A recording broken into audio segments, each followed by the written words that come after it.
To find yourself, think for yourself. We drift through life wearing masks, borrowed thoughts, inherited beliefs, comfortable illusions. But beneath these borrowed robes of certainty, who are we really? Think. When was the last time you sat in perfect silence and listened to your own voice? Not the voice of social media, not the whispers of expectation, not the thundering demands of society, just yours. What would happen if you stripped away everything you've been told to believe? Every should, every must, every unquestioned truth passed down like worn currency. What remains? The path to self-discovery isn't found in the chorus of others' opinions. It's carved in moments of solitary reflection. In those quiet spaces between thoughts, where your authentic voice finally breaks free from the cage of conformity. To truly find yourself is to embark on the boldest journey, the journey inward. Through the fog of borrowed wisdom, past the comfortable lies we tell ourselves, beyond the fear of standing alone. Because here's the truth, your deepest insights will never come from following another's map. They emerge only when you dare to chart your own course, to question everything, even the very ground beneath your feet. This is the price of authenticity. This is the courage real wisdom demands. Are you ready to think for yourself? Speak, so that I may see you. Listen to how someone speaks, and their soul reveals itself. In their words echo the chambers of their heart, their deepest convictions, their hidden fears. Think of words as footprints in fresh snow, each step leaving an honest trace of where we've been, who we truly are. We cannot speak without revealing ourselves. Every pause, every inflection, every chosen word paints our portrait. What do your words say about you? Not the careful phrases you rehearse, but the ones that slip out in moments of passion, of joy, of fear. These are your truest voice. In a world of filters and facades, authentic speech has become rare, precious. When we speak our truth, we stand naked before others, exposed, real. And yet, isn't this exposure exactly what connects us? What makes us human? Your voice carries more than sound. It carries you. Every word you speak is a brushstroke on the canvas of your character. Every silence, a shadow that defines the light. So speak, not to fill the air with noise, but to show yourself. For in truly seeing you, we see ourselves.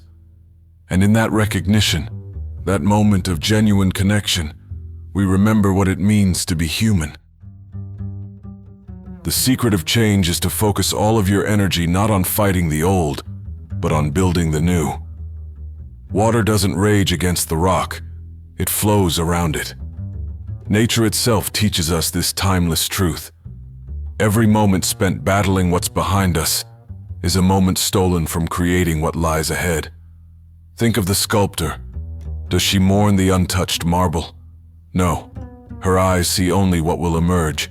Her hands work not to destroy, but to reveal, to create, to transform. How much of your precious energy drains away into the past, into battles already lost or won, into regrets that echo in empty rooms? The future stands before you, raw, unwritten, alive with possibility. It asks not for your anger at what was, but for your vision of what could be. Your hands, your heart, your mind. These are tools of creation, not destruction. When change whispers your name, and it will, remember, the path forward isn't carved by fighting shadows. It's shaped by those brave enough to build something new, something true, something uniquely, unmistakably yours. The question isn't whether you can change what was. You can't. The real question is, what will you build in its place? This moment right now is your marble. What will you create? Wonder is the beginning of wisdom. Each morning a child sees the world anew, eyes wide with possibility, heart open to mystery. But we've forgotten how to wonder. Think of the last time you truly stopped, struck silent by starlight, or lost in the infinite dance of waves against shore? When did you last feel small before the vastness? When did certainty melt away, leaving only awe in its wake?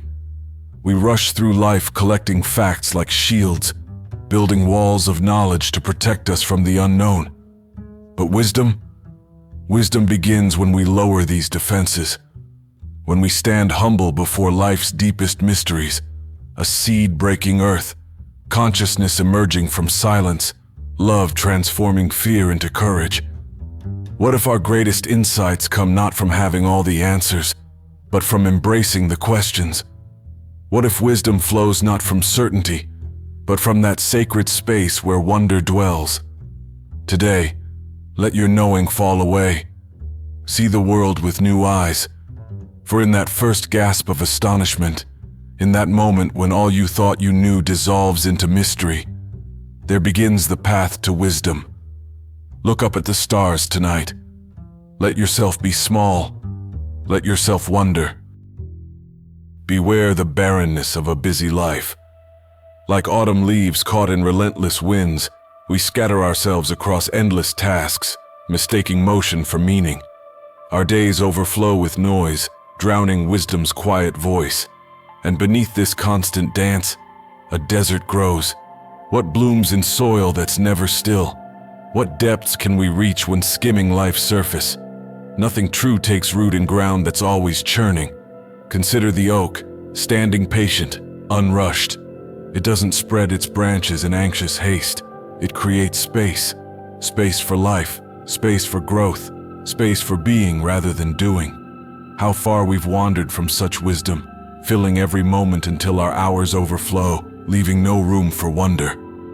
In this age of infinite distraction, we must ask ourselves, are we truly living, or just existing in a whirlwind of tasks? When was the last time you felt the weight of silence, the depth of an unhurried moment? Stop, breathe, feel the presence of now. In the garden of your life, what truly grows? Is it connection, understanding, or merely the shallow roots of endless activity? Remember, a full calendar means nothing to an empty heart. And the most profound moments of life, they grow only in the spaces between our doing.